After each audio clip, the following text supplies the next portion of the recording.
Hi, I'm Gavin Mitchell, the gallery promoter, DJ booker and resident DJ. This year, 2015, the gallery will be celebrating 20 years, which is a remarkable achievement in London clubland. This is my personal gallery top 20 DJs over those 20 years. Just a bit of friendly fun. Hope you enjoy it.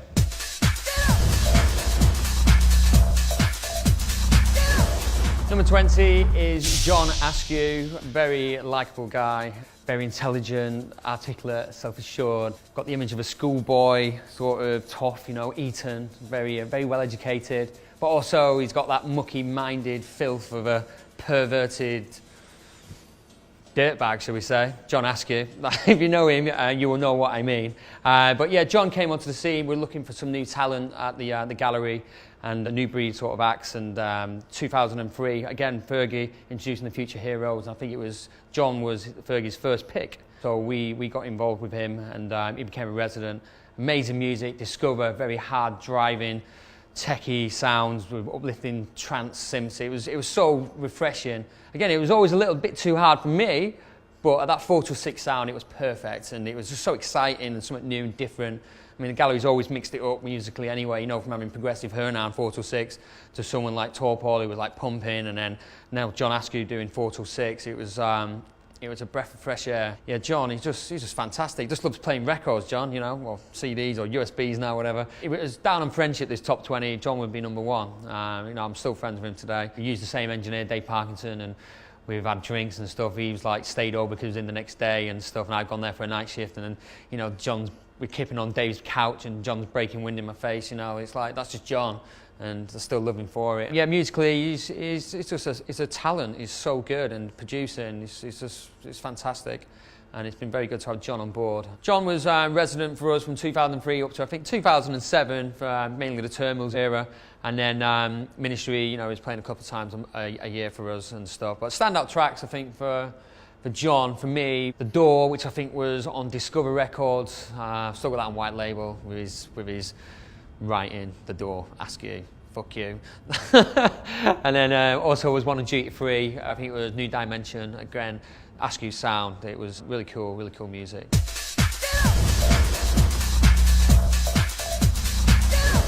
At number 19, we've got two DJs, progressive DJs, Nick Warren and Dave Seaman. Couldn't choose one of them. I needed both of them in there because it was so important to the gallery. At Terminals in, I think it was 2000, 2001, progressive was at its highest. You know, Global Underground was around, and Renaissance, two massive labels, and they featured a lot in both of those compilations. And we needed to get someone with a bit of quality, 12 till 2. You know, 12 to 2 is quite an important set time, I thought, at the gallery Terminals, because, you know, the one is important, but the club wasn't really filling up till around about 11:45, and that 12 till 2 slot, you needed something that was going to be slow but building and building, not burning anyone out, not burning the clubbers out. We didn't want to tire out and leave at, you know, sort of 3 o'clock. The club went on till 7:30, so we needed a bit of quality, and that's what we were looking for in the progressive sort of DJs. And Nick Warren and Dave Seaman especially, they featured regularly at the gallery at Terminals quite a lot, you know, every sort of like 2 months. You know, the music, it's just pure. It's amazing. It's class, it's quality. I keep saying it's so good. You've got to hear this. Any 18-year-old who's coming into the clubbing scene now and they listen to all the mainstream tracks that are there, I do really recommend to go and catch these guys. It's just educating you really, and you know, the whole sort of sound and what we do at the gallery. But you know, with music as well, the standout tracks for Nick and Dave, I'd say Dave Seaman, Liaison Baggio track, which was featured on Cape Town Global Underground. That's where I first heard it anyway, and that's what I always associate Dave Seaman on that 12 to 2 at Terminals. And with Nick Warren, probably Way Out West to 4, again, just brilliant music. You know, both of these guys, they've been around for so long, their careers, you know, 25 years maybe. They're really two nice chaps and good to hang around. In the earlier days, you know, you'd get Dave Seaman after he finished, he'd be breakdancing in the bar, pissed. And then Nick Warren, he'd be back in the studio cracking on till 5 in the morning. And then that's what we liked. We liked that sort of, you know, those sort of people, DJs who are hanging around, loved us, loved the gallery, loved the club.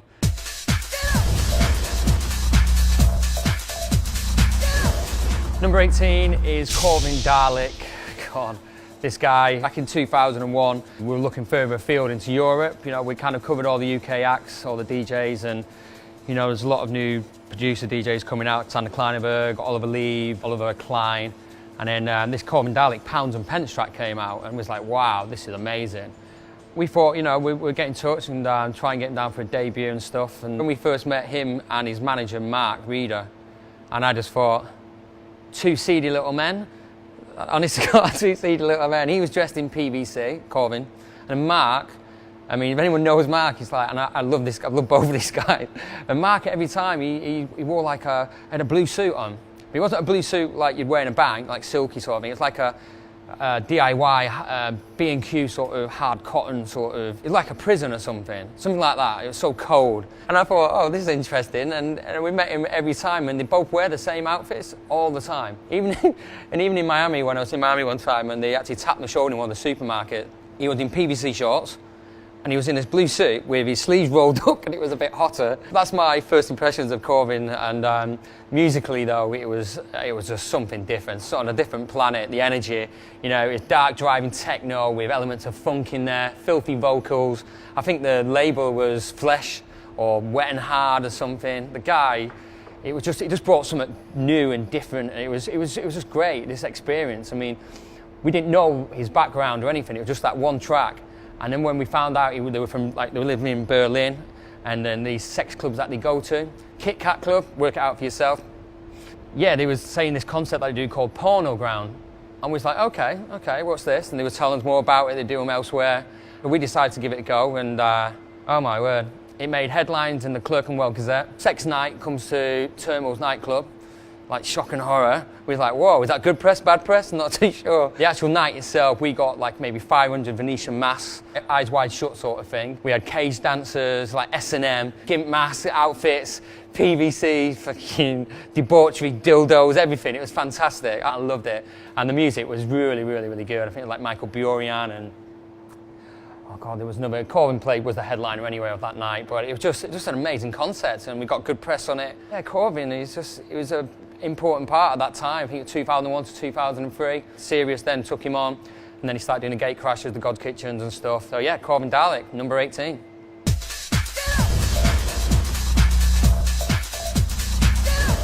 Number 17, again, I couldn't choose just one. I had to put in three. I know it's cheating this, but I had to put three DJs who were in 17. I've got Island Feeler, Cosmic Gate and John O'Callaghan. And for me, they were all around about that position. Yeah, I couldn't put anyone higher or not include one in without in the top 20. Fardy, Island Feeler, such a likeable guy, very friendly, always got time for his fans, photos, always interested in the club and my personal life, his personal life, you know, always chatting. And he's great to be around, really. And when you watch him behind the decks, you know, his energy. If I'm watching him, he tires me out. But he's so up for it. He's so up for it, this guy. So Fardy, you know, he's brilliant. And he's like, he came into more the gallery at Ministry of Sound in the past 6 years and headlining it and doing his own parties, and you know, his music's proper full on, and he's got a really good gallery following down here now. You know, our crowd, they always look forward to it, and you know, the advance ticket sales are always good. And, yeah, Fardy, brilliant, and Alan Phelan, and I look forward to another, you know, many other years with him. The other one as well, John O'Callaghan, not really said more than, I don't know, spent more than 5 minutes talking to John, I don't think. He just comes in, says hello, plays, gets his head down, does a great job. Discover Records, I think that was John Askew and stuff, Sean Tyas, that John O'Callaghan sort of sound, quite important in the gallery because it's like a new sort of trance that was being put down there from the uplifting stuff, a lot more tougher, 138, 140 BPM, which was introduced by John Askew basically, but with John O'Callaghan started playing down at Turmoil's, but when we went to Ministry, headlining and doing his subculture nights, all been a good success, an important part of the gallery setup here. As for Cosmic Gate, again, they played a few times at Turmoil's, but I don't think they were headliners. They were like second on the bill, third on the bill. But when to come to Ministry, headlining now, firm favourite with the crowd. I always seem to speak to to Nick, then Bossy. Bossy usually looking at his suntan or doing his hair in the mirror.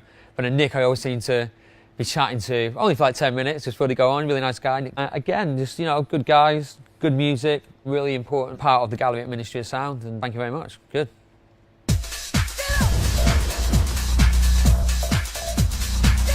Number 16 is Gareth Emery. Really like this guy a lot. He's, he's very enthusiastic about DJing, making music. It's always nice to see him when he comes down to the club. He's always asking about how the gallery's been, and I like that a lot. He's a cool guy, Gareth, and I've known him for going back 2002, 3 maybe, I think it was, and He was like playing, I think, for like 500 quid in one of the back rooms, and this is before anyone really knew him. He had his label, I think it was 5am Recordings, and I think it was known as GTR then. I think the track called Mistral or something. It was massive.